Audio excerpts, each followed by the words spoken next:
बिस्मिल्लाहिर्रहमानिर्रहीम। अस्सलाम वालेकुम। जैकब न्यूज़ सां मां आहियां आबिद अली मंगरियो। पेश आहिनि हिन वक्त जूं हेडलाइंस। पाकिस्तान में कोरोना जा वधीक 497 मरीज़ ज़ाहिर। अंग 7025 थी वियो। 24 कलाकनि अंदरि 11 ॼणनि जे फौत थियण बाद तादाद 135 थी वियो। शिकारपुर में तबलीगी जमात जे 3 ॼणनि में कोरोना वायरस की तस्दीक बाद ज़िला इंतजामिया में थरथलो मची वियो। 268 तबलीगिन जी टेस्ट मां 3 ॼणनि में वायरस ज़ाहिर थियो। इंफॉर्मेशन खाते जी तस्दीक। शिकारपुर के इलाके जागण के गोश्त अब्दुल लतीफ़ भयो में घर की छित किरण सबब 5 मासूम बारड़ा फौत, 6 ॼणा ज़ख्मी। फौत थियल बारड़नि जी उम्र 4 खां 10 साल ताईं ॿुधाई पई वञे। फौतन में मोहम्मद सिद्दीक, साबिर, ताहिर, यासिर ऐं कोमल शामिल। 6 बारड़नि जे फौत थियण ते घर में कोहराम मची वियो।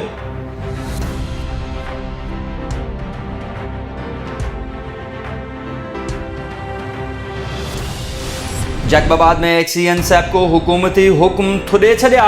शहर के सभिनी फीडर्स से 12-12 कलाकनि जी लोड शेडिंग शुरू थी वई।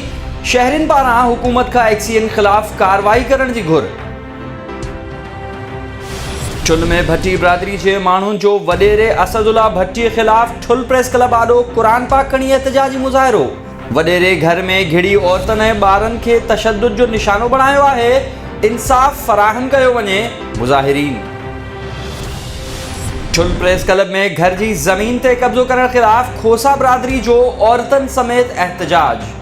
वडेरे अहमद अली खोसो, खुदाबख्श खोसो, मोहब्बत खान खोसो पुलिस से गॾिजी असांजो जीअण हराम करे छॾियो आहे।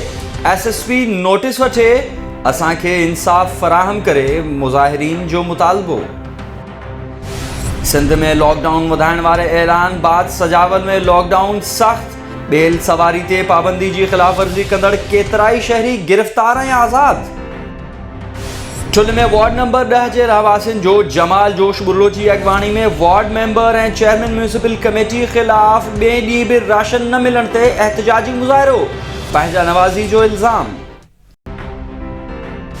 अगूने district education officer Jacobabad Abdul Jabbar Dayo जी न्याणी ऐं टीओ ठुल खुदाबख्श दायो जी भाइटी वफ़ात करे वई। सुभाणे आखिरी रस्मूं अदा कयूं वेंदियूं।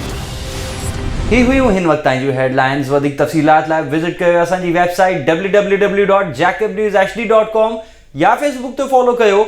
ॾिसंदा रहो जैकब न्यूज़, ख़बर खां हक़ीक़त ताईं।